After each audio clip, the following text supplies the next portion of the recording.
Capítulo 11. Viajes hasta el bosque tropical húmedo y más allá. Por Eva Müller-Mercatz. Recuerdo la primera invitación de Amway. Fue a un seminario para distribuidores directos principiantes, a 2 horas de nuestra casa, en el lago Spitzingsee. Estábamos muy emocionados. Nos parecía fantástico como comienzo. Las cosas que nos habían dicho empezaban a convertirse en realidad. Cuando entré al hotel en el lago Spitzingsee y vi el costo por habitación, le dije a mi marido: ¡Wow! $180 por habitación, desayuno no incluido. Con ese dinero puedo alimentar a la familia completa durante 2 semanas. ¿Cuánto dinero por una habitación? Recuerdo el siguiente viaje que Amway nos ofreció: un seminario de liderazgo en Mallorca. Debieron habernos visto, comenzaba septiembre del año 1977. Llevábamos en el negocio solo 18 meses y ya estábamos yendo en nuestro primer seminario fuera de Alemania. Se lo contamos a todos. Imagínense. Amway pagará el viaje. Vamos a Mallorca. Para nosotros, Mallorca era maravillosa. Con nosotros iban 7 de nuestros platinos, que también habían calificado. Esa era nuestra mayor alegría. No íbamos solos. 10 años después fuimos a Mallorca otra vez porque el yate de Amway, el Enterprise IV, estaba atracado allí. Por segunda vez, vimos Mallorca muy bonita. El secreto está en alquilar un coche y recorrer la isla por el interior. Es simplemente hermosa. El primer seminario de liderazgo, en 1977, fue importante para nosotros. Comenzamos a creer que Amway nos llevaría a conocer el mundo. En el curso de 35 años, Amway nos ha llevado a muchos sitios. Hemos participado en muchísimos viajes. A principios de 1992, hicimos un viaje alrededor del mundo. Hace poco mi esposo sugirió que marcáramos en un globo terráqueo los sitios en los que hemos estado. Yo contesté: ¿no sería más fácil marcar los lugares a los que no hemos ido? En el viaje alrededor del mundo vi muchas cosas. Estuvimos unos días en San Francisco y luego volamos a Hawái. Allí vi cosas que solo conocía en foto. Vi lava caliente que fluía. Pregunté: ¿no es peligrosa la lava? No, la lava nunca es peligrosa. Fluye tan lenta que siempre hay suficiente tiempo para evacuar el lugar. Es verdad. La lava es como un cocido espeso y viscoso. Fluye lenta, pero continuamente. Nada la detiene. Me dije a mí misma: si tan solo nuestros distribuidores fueran un poco como la lava, siempre incandescentes y en circulación continua, entonces muchas cosas en el negocio Amway se desarrollarían de manera diferente. De Hawái volamos a Australia y a Nueva Zelanda. En este último país vimos géiseres por primera vez, chorros de agua caliente que alcanzan alturas de 50 metros. También vimos lagos hirvientes. En la ribera de un lago de agua dulce vimos pescadores de trucha. A pocos metros de ellos había un lago hirviente en el que metían las truchas, enganchadas a un hilo. Unos minutos después tenían trucha cocida. ¡Increíble! Estuvimos en un glaciar. Fue fascinante estar ahí, al lado de nuestro helicóptero, bajo un sol blanco. Desde donde estábamos, veíamos solo hielo, a donde quiera que miráramos. Es todavía más impactante descender 120 metros, a la parte baja del glaciar, muy lentamente en el helicóptero, y ver hacia arriba. El frente del glaciar era gris y de no haber estado ahí, habría creído que era una pared de piedra. En el curso de millones de años, este glaciar ha empujado masas de piedra frente a sí. Fueron los glaciares los que configuraron el relieve de este país. Durante el viaje tuvimos más experiencias. Estuvimos en Australia algunas semanas.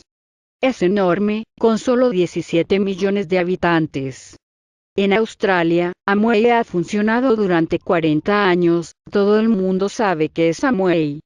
Con 17 millones, Amway Australia genera las mismas ganancias que Amway Alemania, con 80 millones. Hoy, 40 años después, tiene el mayor índice de patrocinio en todo el mundo. ¿No debería llevarnos este dato a hacer una pausa y pensar un poco?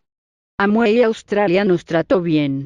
Sostenía convenciones en las que participamos como oradores, cada viernes por la noche y sábado por la tarde. Durante la semana, Amway nos mandaba de vacaciones a diversos lugares, entre los cuales figuró la punta norte de Australia, frente a Nueva Guinea. Australia es básicamente desierto y estepa. La gente vive a lo largo de la costa. En la punta norte, frente a Nueva Guinea, hay algo muy especial para Australia. Un bosque tropical lluvioso.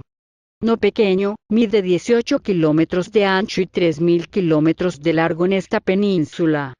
3.000 kilómetros es solo una punta al noreste de Australia. Amway nos acomodó en un hotel en la playa de Port Douglas. La suite costaba $1.000 la noche y era fácil perderse en ella. Era maravillosa. Ya que habíamos llegado hasta aquí, mi esposo sugirió que deberíamos hacer lo posible por salir a conocer la selva, por lo que contraté a un guía para que nos paseara en un jeep, durante 3 horas. Fue una experiencia maravillosa que nunca olvidaré. Uno siempre se imagina que los árboles tienen sus raíces en el suelo. En el bosque tropical me di cuenta de que en realidad hay diferentes planos. Está el tronco, que es grueso, del que, a una altura de 15 metros, emergen helechos a partir de las semillas que allí germinaron. Cuando los helechos mueren y se descomponen, crean una segunda capa de tierra de la que crecen nuevos árboles. Hay plantas trepadoras y lianas, hay plantas que tenemos en nuestra casa, en macetas, pero que en estado natural alcanzan 10 a 20 metros de alto. Fue fascinante, pero estaba tan tranquilo y silencioso que le pregunté al guía si no había pájaros o cualquier otro animal. Sí, me contestó, pero salen de noche, no de día. A las 2 de la tarde abrió el maletero del jeep, sacó una estufa de gas y preparó té y café para nosotros. Delicioso. Nos dijo que éramos los primeros en no querer comer el almuerzo allí. Yo comenté que en realidad nosotros nunca almorzábamos y que no empezaríamos a desarrollar el hábito en la selva, pero luego pensé que no hubiera sido mala idea. Después de todo, uno se acostumbra al lujo muy pronto. Comienza a tomarse como algo perfectamente normal. A pesar de esto, Amway nunca logró cambiar el gusto de mi paladar. Aún frente a un buffet que ofrece salmón, caviar, marisco, frutas exóticas y todo tipo de carne, sigo prefiriendo las patatas y el queso. Así que le dije a mi marido, ¿no sería maravilloso regresar de noche? Podríamos cenar en la selva y comer algo decente. Algunas papas que él cocine en su estufa, acompañadas de carne para ti y de ensalada para mí. Eso sería fabuloso, algo fuera de lo común. Le pregunté al guía si estaba libre por la noche. Por supuesto, significaba $300 más para él. $600 en un día. Por esa cantidad, estaba más que dispuesto y feliz de traernos por la noche. Nos recogió a las 6 y nos llevó a un sitio diferente del que habíamos visitado por la mañana. Había un río hermoso, cristalino, de 50 metros de ancho. Peter estaba boquiabierto. Podíamos ver los peces nadar entre las piedras. El guía nos dijo, aquí no hay cocodrilos. Los cocodrilos no viven en aguas cristalinas, solo en aguas estancadas. Peter se desvistió para zambullirse en el agua. De pronto, un enorme tábano apareció volando. El guía nos tranquilizó diciendo que no nos picaría mientras estuviéramos secos. Fue sorprendente ver a mi marido vestirse inmediatamente. Peter ya no nadó en el río. Luego nos topamos con una señal que decía, sendero, recorrido, 45 minutos. Los que me conocen saben que no me encantan los deportes, pero a mi marido le gusta mucho caminar, salir a dar un paseo. Para mí, es suficiente con subir y bajar las escaleras de un hotel. Me dije, bueno, el pobre no pudo nadar, quizá debamos caminar por ahí. 2,5 kilómetros no son tanto. Creo que puedo resistir. Imagínense, yo, de tacones, playeras y mangas y pantalones cortos, atravesando a pie la selva. Los cigarros y el encendedor se quedarían en el coche, no los íbamos a usar. Cuando uno camina al lado de Peter no es posible llevar cigarros. De por sí me es difícil mantener el paso a su lado tan solo 3 minutos después de haber empezado. No necesitaba que los cigarros me hicieran más pesado el asunto. Comenzamos a caminar.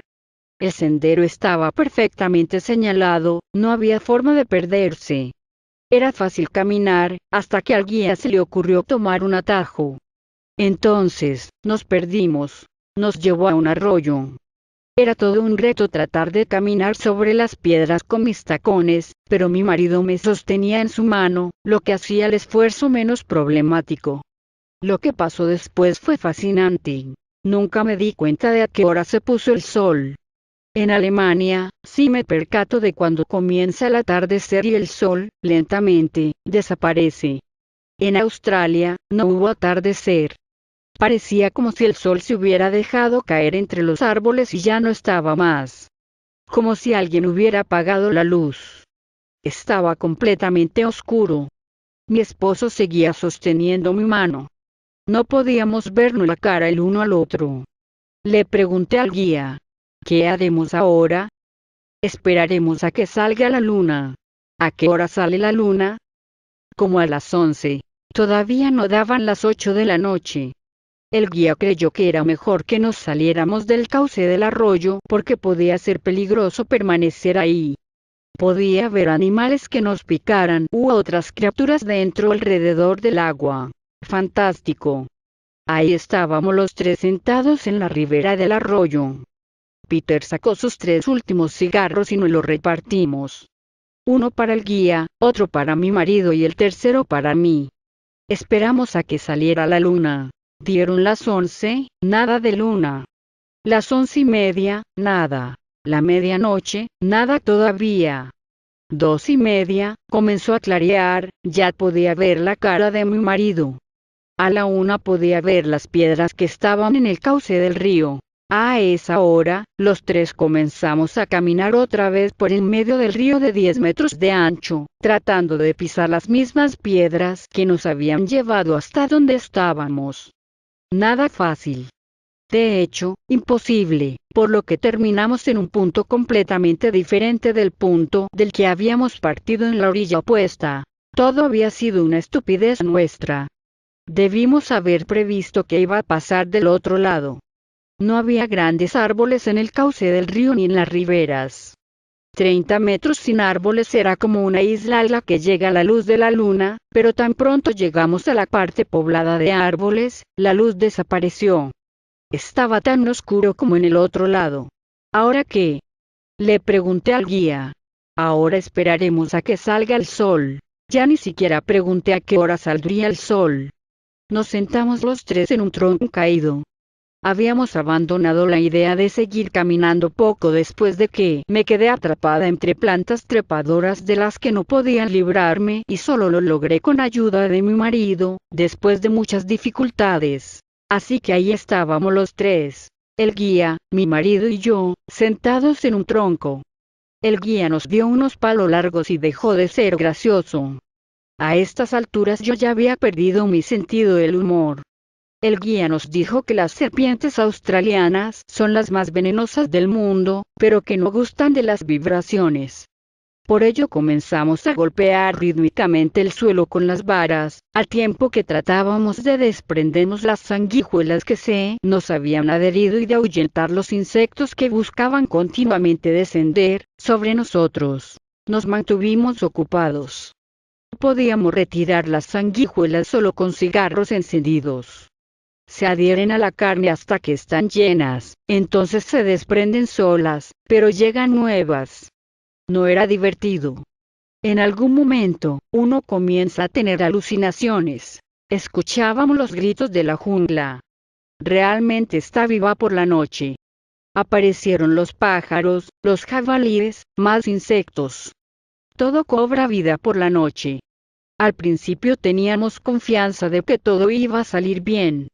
Pronto, nuestro guía comenzó a sollozar. Estoy quebrado. Mi vida entera se habrá arruinado cuando el hotel se entere de que perdí a 2 de sus huéspedes en la selva. Termino de comprar este Jeep en $85,000. En realidad, todavía es propiedad del banco. Si el hotel se entera de lo que ha pasado, jamás conseguiré un huésped otra vez. ¿Cuánta actividad le genera el hotel?, le pregunté. Toda contestó. Me parecía lógico. Había otros hoteles por $35 la noche, pero alguien que paga eso no contrataría un tour guiado por la selva por $300. Esta cantidad es equivalente a 10 noches de hospedaje.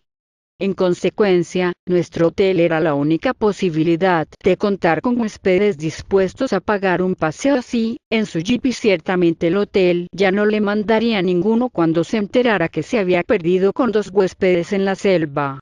Tratamos de reconfortarlo. Le dijimos que trataríamos de solventar la situación de alguna manera la mañana siguiente.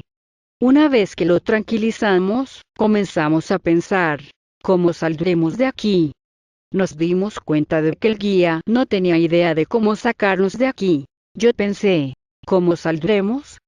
No podemos orientarnos con el sol porque nunca sabremos realmente dónde está. El techo de hojas nos impide ver hacia dónde está el oriente, hacia dónde el poniente. Solo hay una solución, concluimos. Seguiremos el curso del río.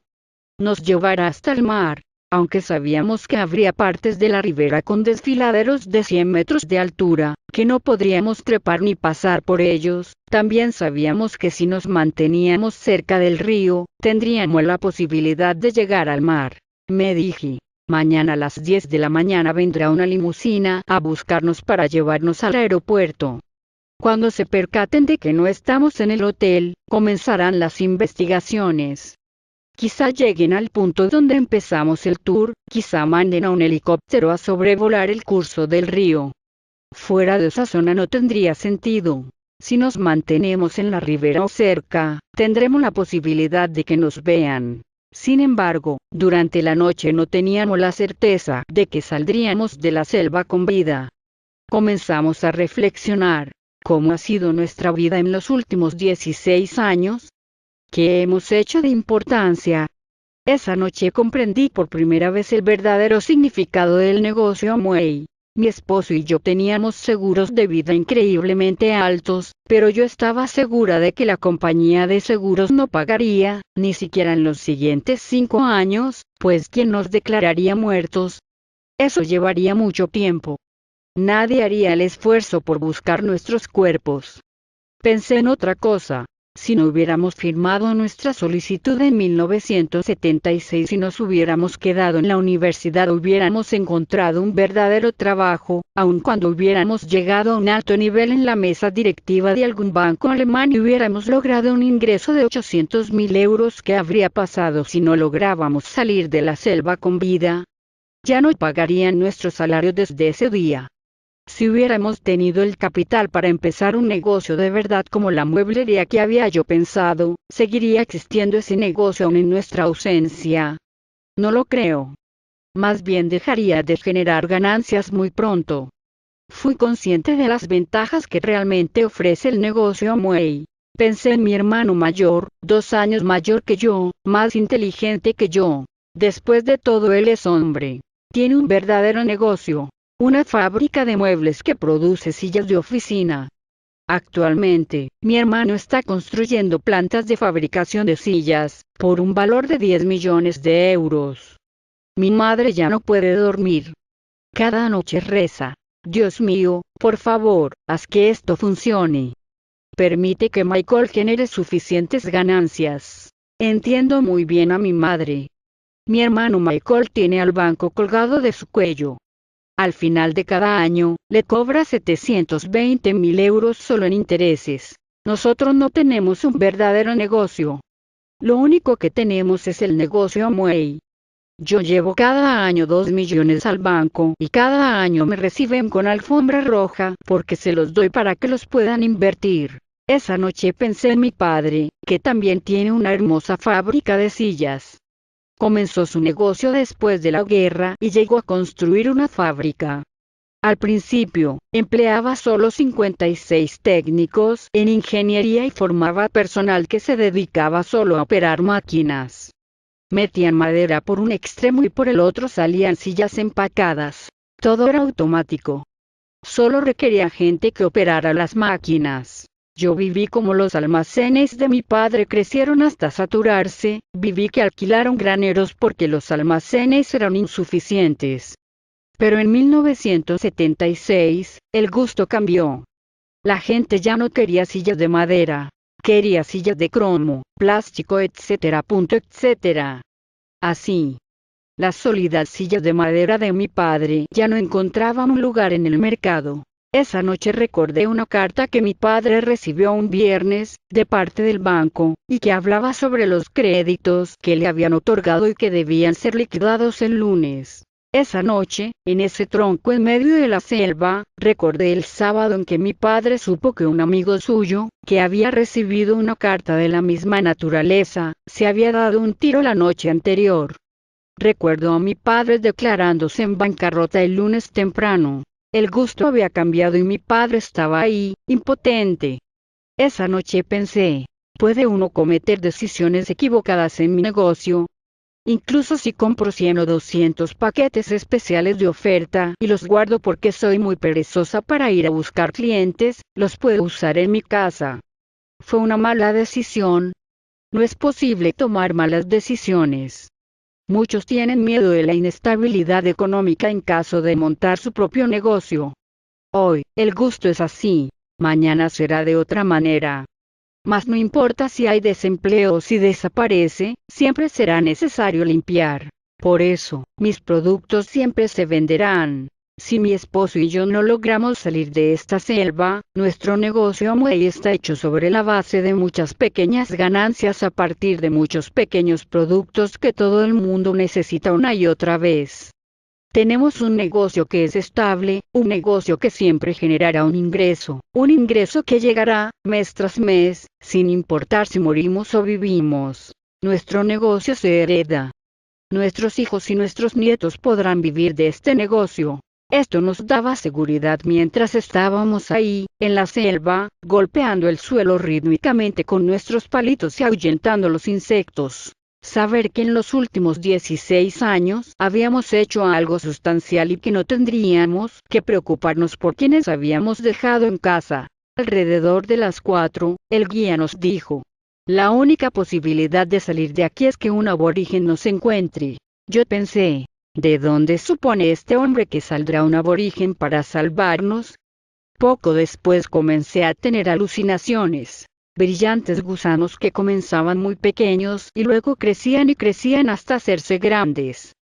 Llegaban a ser tan grandes que incendiaban la selva entera alrededor nuestro. Resultó que no eran gusanos brillantes, sino una cuadrilla de rescate, guiada por un aborigen, que nos había encontrado. Esa misma tarde dimos una conferencia en una convención en Melbourne.